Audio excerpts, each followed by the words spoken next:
This episode is brought to you by Honda. When you test drive the all-electric Prologue SUV, there's a lot that could impress you about it. There's the generous passenger space, the clean, thoughtful design, and the intuitive technology. But out of everything, what you'll really love most is that it's a Honda. Visit honda.com/EV to see offers. Whatever the occasion, effortless elegance is right this way. Because Hilton brings you new ways to stay courtesy of the Nomad London. And it doesn't stop at award-winning dining in a space draped in velvet and illuminated by vintage chandeliers.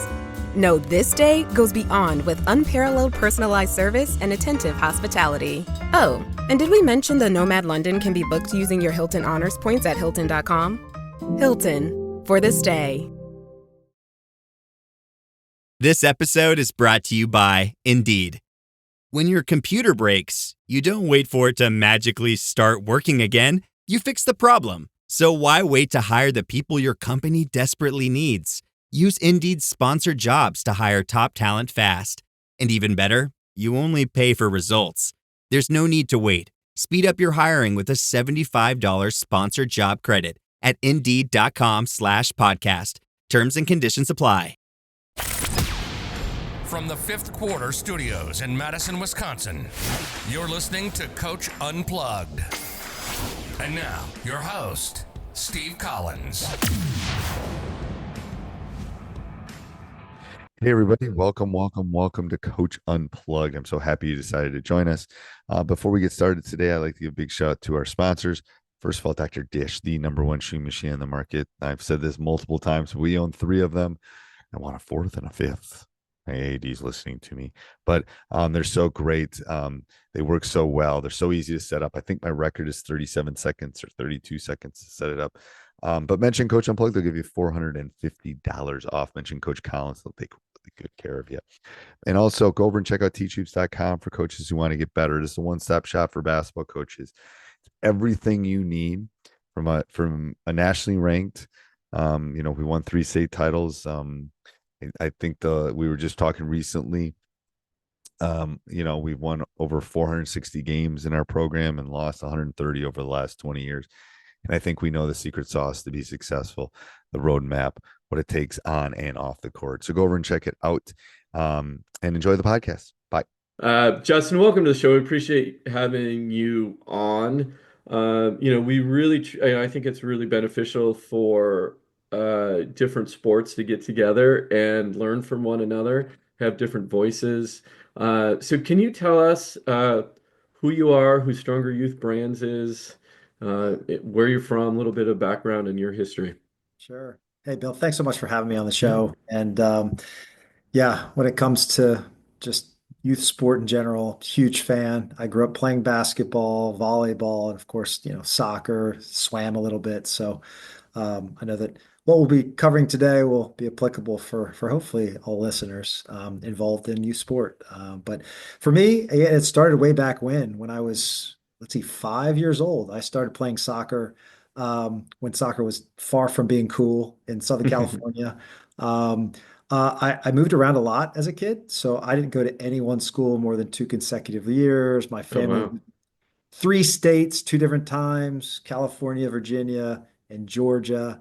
And sport, and soccer in particular, was always just a grounding place. Always found, a team, a caring coach. Maybe they didn't always know what they were doing, but and just fell in love with the sport. It's something that I could go out in the backyard and juggle or work on my game, and plug in practices in games with kids. And that was just kind of a common place and a place of belonging for me, regardless of whether I was in one place at one time or different states, different schools. So I've just loved sport and soccer in particular. I met 2 of my now business partners, Jason Webb and Jeremy Sorzano, at Messiah College. It's a D3 private college outside of Harrisburg, Pennsylvania. We were a pretty good team back then. They got even better when we left. 4 years later, they won a national championship. And then proceeded to win 11 of those in 17 years. So that had a really good kind of coaching staff there, a strong culture, and there was certainly things that we picked up in that experience that we've applied to soccer shots. Jason and Jer, they went on to play at USL level, so level below the MLS, good soccer players. I went on to pursue a career in franchising of all things. So I worked for Auntie Anne's hand rolled soft pretzels, and worked for them for about 9 years. But while I was there, Jason and Jeremy kind of discovered, I would say, a niche of soccer training, soccer programs for And when children. was this? What Yeah, year? this was back in the mid to late 90s. Okay. So let's say I graduated undergrad in 96. And so I'd say this is 98, 99, yeah, 2000. And they happened upon this like program. It was very fledgling. There were like 5 locations in childcare centers. And Hmm. Jeremy, who is enthusiastic. He's fantastic with little kids. He was sent out to these 5 childcare centers to run a little soccer program, and realized, wow, this isn't being offered in anywhere. I mean, at back in that time, there wasn't a whole lot for younger children. Certainly not in childcare space. There was some dance for mostly girls, but soccer and enrichment was not really being taken to where the kids were in childcare and preschool Yeah. setting. And so Jason was playing down there in Charlotte, the Charlotte Eagles with Jeremy, saw what he was doing. He was the first one to kind of take that concept of, bag of balls, cones, going out to those childcare centers and running basically little soccer clinics. And he took this concept up to Harrisburg, PA, where he was from. And that was the first time it was kind of replicated. Um, they had a few friends that sniffed this out, thought this was a neat thing to do. Yeah. And at the time, once again, I was at Annie Ann's. They asked me, what's franchising about? How's this work? And I liked what they were doing. One thing led to another. I gave them a little bit of counsel. They formed a franchising company. Um, and back in 2000 and let's see, when was this? 2005. I actually joined them in partnership with Soccer Shots. So the three of us partnered together to build a franchise system, recruiting and training franchisees, supporting them. And that's kind of what we've been doing for a long time now. Yeah, yeah, over So 20 years. That's yeah, amazing. Good for you. And the been a good amount, I ride. can't even imagine how many kids you influenced over that time. It's got to be impressive. Oh yeah, listen, franchising is a pretty cool model. I know, we talked about that in a previous pod, Yeah, but just it allows us to scale, allows us to invest in owners who know the area, who are, have a heart for children, and are good business people. And it's allowed us to scale in ways that we wouldn't have been able to do otherwise. We're in yeah. what, 43 states and about 160 franchisees. And this year we should serve close to 750,000 kids. So That's that's amazing. it's Now, pretty fun. I have to assume, or I shouldn't, how many of those third and fourth graders, right, are now coaches? Yeah, how about That it? Well, that's we crazy. are celebrating our 20th birthday anniversary this year, and so yeah, we're doing a little bit of research on kind of Yeah. where some of our alums are and Where are they now, right? where are they now, Yeah. so that'll be fun to kind of retell those stories. Elon Musk, didn't he play? No, I'm just kidding. I don't know. Did we succeed? I don't know. Uh, Yeah, exactly. yeah. Yeah. Well, we're gonna dive into what I was fascinated about was the soccer shots philosophy, kind of training and development, Yeah. age appropriate development. I mean, training and development for coaches, but then age appropriate development for the kids. Your philosophy around the impact off the field and what you're trying to do. And well, I thought we all could benefit from learning more about those things. Again, it doesn't matter if it's soccer, volleyball, or basketball. We can use some of these same teachings and philosophies across all sports. So That's right. I'd love to start off with your concept of soccer islands. Okay. Yeah. Like, Yeah. what are they? Where did that come from? Sure. Sure. Yeah, Yeah. So maybe start at a 30,000 foot level, and then we get to yeah, Soccer Island. You know, if I were to really boil down soccer shots and maybe just any youth sport, as yeah, terms of like what kids want out of it, and I think it's two things. It's got to be fun and fulfilling, right? yeah. It's like Yep. kids need to have fun, especially at the ages that we're working with. But I would maybe argue that at any level, you want to have fun, Mhm. playing that sport. Um, and we know that children stop playing sport mostly because it stops being fun. And Mhm. but I also think that like, well, you can have fun, outside, run around with your buddies. Fulfilling part is more intentional. It's just as intentional of like, are the children learning something? Are they being challenged? Do they feel Right. like they're Yeah. accomplishing something, right? And so, at Soccer Shots, really working towards ensuring that the experience is fun and fulfilling. And there's then, a lot that we can talk about and how do we make that happen. Um, you're referring to something that we discovered early on.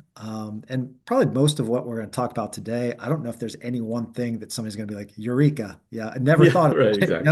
Right. But Yeah. it's maybe the Yeah. combination of That's things. right. It's Yeah. the continued investment in them. Maybe we'll talk about something that just kind of Well, reminds and coach to what you do said something. earlier too, which is hearing from a different voice. It's Yeah, important. We were talking about our kids sure. earlier. I mean, we just learn, Yeah. right? I mean, Yeah. it's Yeah. like when you Exactly. watch Yeah. somebody coach or you have a conversation with somebody who's doing what you're doing somewhere else. It's so helpful. But the Soccer Island came about when we realized that the use of like imagination in a sports context is really effective. Mm. So we're working with children ages 2 to 8. Now, a 2-year-old learns very differently than an 8-year-old. And so, when I'm kind of, we have broken that down so that it's kind of age dependent and age appropriate. But Soccer Islands is typically kind of a 3 to 5-year-old or classics program.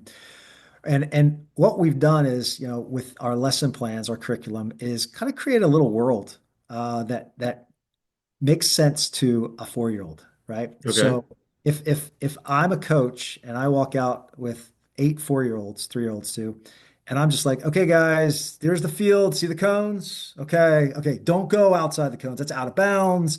You need to stay on the field.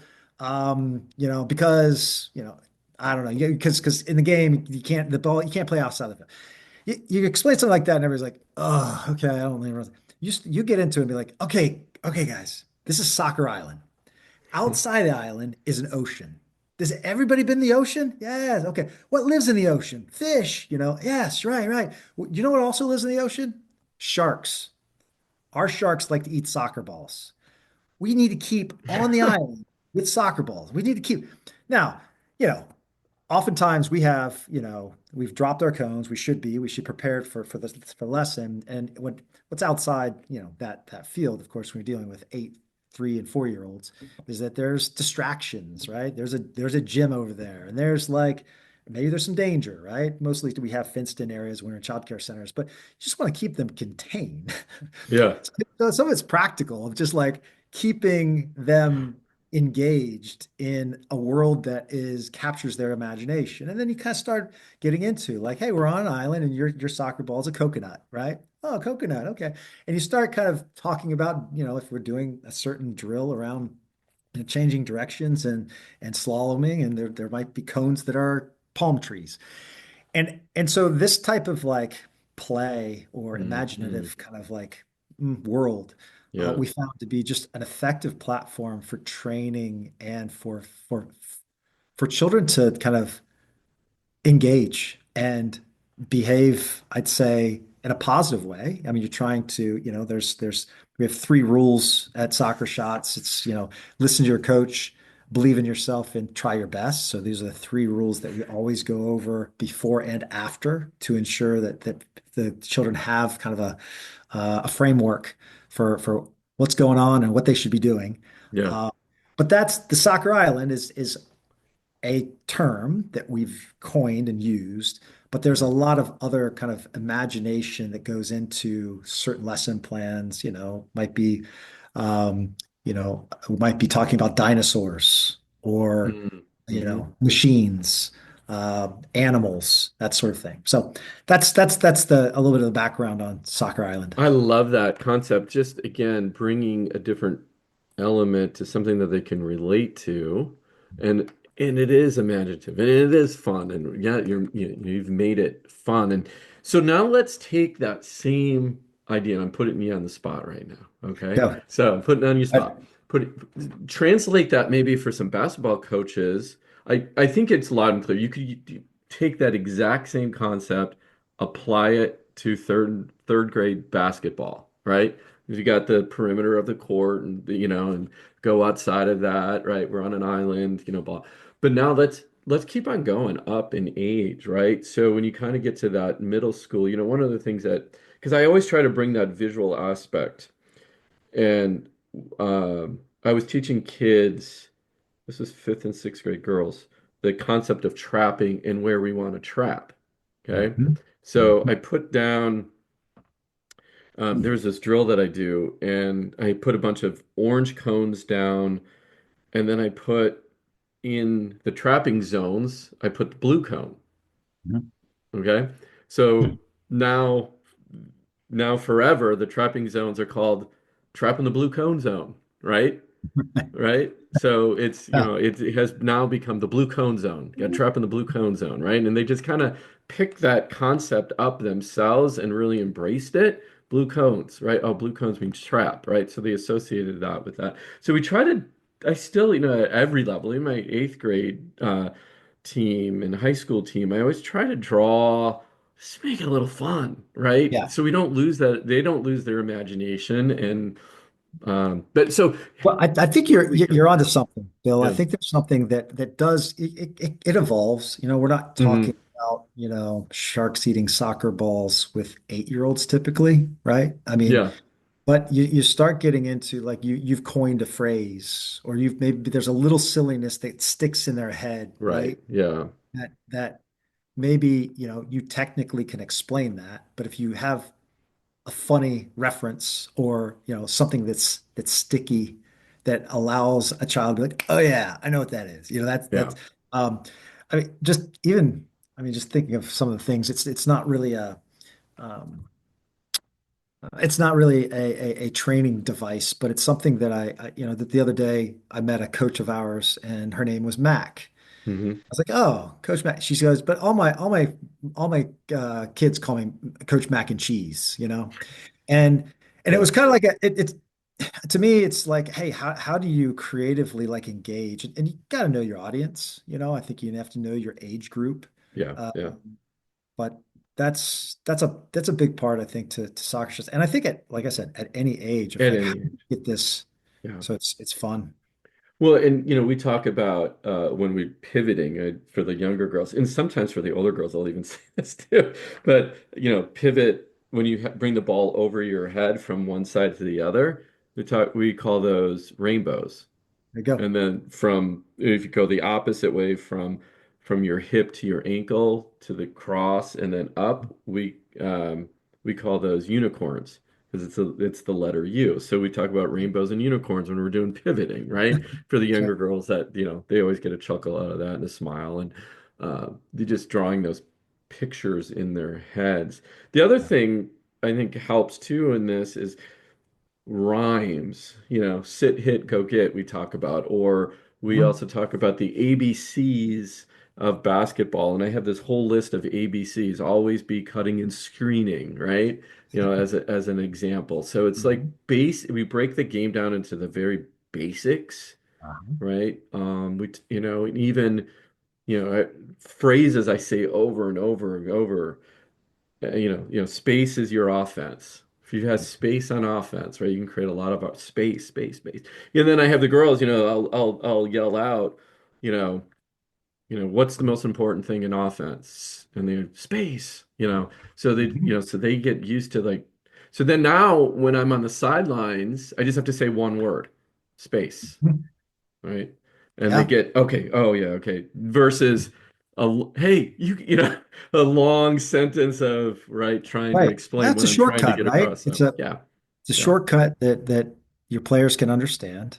yeah, And some ways you've there are rainbows and unicorns. You've also introduced something kind of lighthearted and maybe brings a smile, but it delivers a message, right? that's It's right. something Yeah. get to them quickly and they can execute all the time, right, Bill? Right. And I think that's the idea of what you're trying to get across with the soccer island is just bringing some imaginative thinking to instruction and teaching and, age appropriate, uh, short, you know, yeah, drawing or saying one word, but it has this huge picture in their mind of what it is, right? So yeah, I think that's so important when you're teaching kids. We have to remember that at their brains are developing, and what they know at third grade and what part of their brain is developed versus eighth grade is a huge difference, and we have to tap into where they're at. And maybe you can talk about that too. Like you said, second grade or second, or sorry, 2-year-olds to 8-year-olds. Their brains are completely different, right? There's a huge difference between a second and an 8-year-old, or 2-year-old and 8-year-old. How do you teach them, or what is your suggestion to your coaches to teach them differently, Yeah. if it is? Well, I'll tell you what, we've some of this has been trial and error. I'd say over the 20 years, though, the last Yeah. probably 10, bringing in folks on our team that have, early childhood education background and Mm, have yeah. leaned into kind of research on how best to coach and teach Yeah. two-year-olds versus a 5 versus 8-year-old. And so really doing our best to like incorporate those things. It's like, let's take passing and trapping for us in Hmm. soccer, right? Are you passing a ball, trapping it, getting it under control and hitting it back? A 2-year-old, we're talking about sharing, we're Mm, talking about something called a puppy pass. We're not A 2-year-old cannot open up her ankle and knock it with the inside of her foot. Like they just physically aren't able to do that. Whereas an hmm. 8-year-old actually can start doing that. And so we're both teaching passing and trapping, but it's like understanding kind of where's where's the target of what we can teach and expect a player to learn. And I think and there's obviously the same thing is true in basketball where Yeah. we're even the passing and trapping for two. The kids aren't moving up and down the field. They're stationary. They're close. They're kind of toe balling it. The ball's going, Yeah. but the concept of and you start really better under and space. You want to talk about space? Good grief. We've all watched like little magnet ball of soccer. Um, and I think that what we have done at least at Soccer Shots and Little Kickers is being able to understand what is needed at each of those levels and incorporating that into curriculum, into the coaches' training. One thing that I think is two things that come to mind that we've learned and we've taught this for a long time Hmm. is, I'm 6'2". At the peak of my powers, I was 6'2". Maybe I'm a little shorter now that I'm old. But little kids, when we're working with them, right? I gotta get down on the level. Yeah. I mean, Yeah. I've got to Yeah. like eye level. Hmm. Um, I'd say our younger coaches often default to raising their voice. What's interesting is if you actually lower it and you kind Hmm. of lean in, they mirror that. Right. They come in. They come in. Hey, let's come here. I want to tell you something. And it's these kind Yeah. of tips that are appropriate for that age group that like allow for a better experience, allow for the coach to have, I'd say, appropriate kind of control of a group of children and lends them to having a better receptivity to what you're about to share with them. So I think there's a number of things. It's like there's a appropriate like what are we trying to teach them, but then it's like how do we go about Yeah. communicating with them and That's teaching them? right. That's big. Yeah, and you're right on with that. I mean, again, it's these little things that you learn over your course of, of coaching. And what we're trying to do here with the podcast is get coaches down that learning curve a lot quicker, right? And to pick these little things up because they are so important. And you'll, if anything, you'll feel less frustrated as a coach, right? Okay, here's the ultimate question, though. Have you figured out spacing? Every sport, right? Yeah, like you said, magnet ball. It's So hard. what's your secret? Yeah. Oh gosh. Yeah, that's a tough one. I would throw in one. I don't know where we're going to go from here, but Yeah. one thing that's not related to spacing, but is related, I think, to if you've coached for any amount of time, is working with, and this has been helpful for us with small children. Is like there's always a kid who's a little bit of a troublemaker, Always, yeah. who's not paying attention or causing issues. And one thing that we really we kind of emphasize is kind of incorporating that so-called troublemaker into like a helper, Yeah. as picking up for us, it's picking up cones. It's like helping, everybody put their balls back in the bag and keeping that person, that little kiddo busy. So anyway, there's all sorts of tips and tricks that we've incorporated, and I know that probably you have too.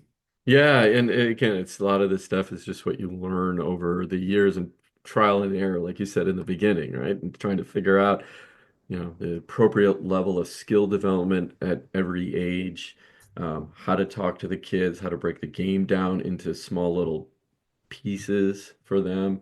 I think a big thing is also, we've talked about is like what to teach when, right?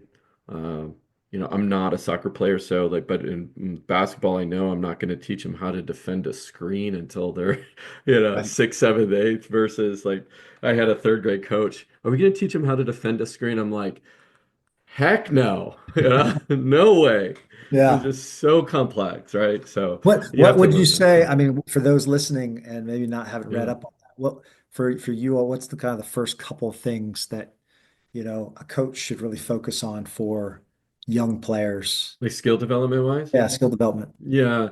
Uh, you know, the players will always shoot. They know little ball goes into big hoop.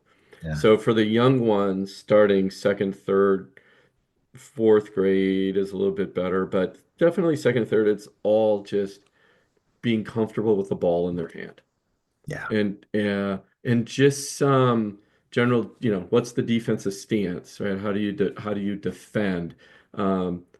Or where do I defend? When do I defend?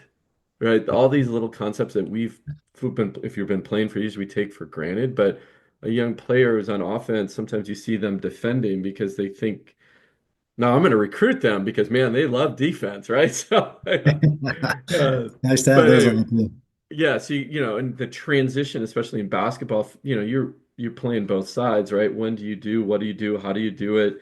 So it's just like the lines on the floor, right? Mhm. That's kind of my day one practice is go step on the 3-point line, free throw line, and they all just, they run to the different lines. But ball handling is a huge thing, just keeping a ball in their hand and dribbling. You know, we don't focus on in the young age, like shooting, because one, they're just not, they got to use two hands and all their power to get the ball up. So Leave it up there. Yeah. yeah, just heave it up. And they know where it goes, Yeah. right? So, Hmm. yeah, but anyway, so it's just very basic Yeah, it's good. skills. Yeah, we'll focus on. Hey, everybody, I hope you enjoyed the podcast. Make sure you subscribe and like no matter where you listen, Apple, Spotify. We love those 5-star reviews. Make sure you also go over and check out teachhoops.com for coaches who want to get better. This podcast is part of the Sports Social Podcast Network.